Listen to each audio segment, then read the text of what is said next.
No, absolutely. I think the reason why, this was my first job in Hollywood, and it was a very tough place to work.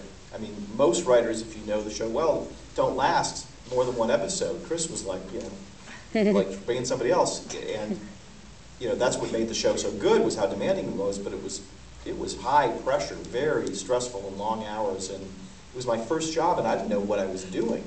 And I really think the only reason I connected was because I understood the show as a fan would understand the show. I feel I did from the beginning, because I was such a passionate fan of television and movies, particularly when I was a kid. I'd actually played with the idea of becoming a novelist. After I was giving up on journalism, I thought, maybe I'll try writing novels.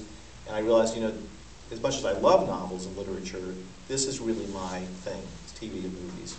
And when I was a kid, Twilight Zone, I can't tell you how much television I watched. Star Trek, the original Star Trek, I watched endlessly. Wild Wild West, Mission Impossible, I Spy. I mean, ridiculous amounts of television.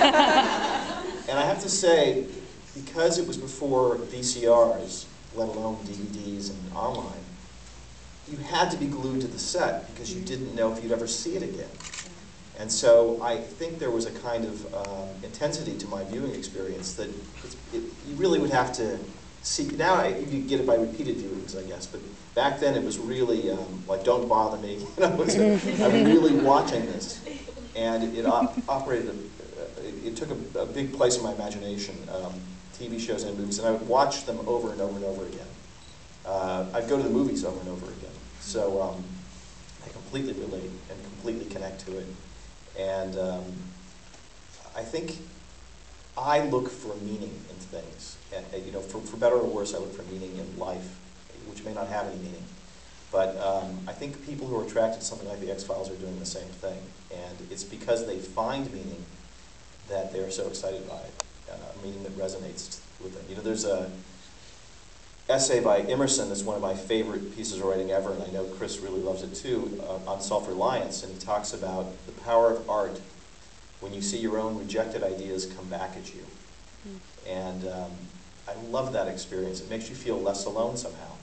Even if the art isn't solving your problems, just to know that somebody else feels the same thing you feel. It's a connection. It's a connection, and it's life-affirming, and it makes you feel like you're part of something bigger than yourself. And that's why I still love movies and television and books and all these things so much as well. So yes, I am one of you.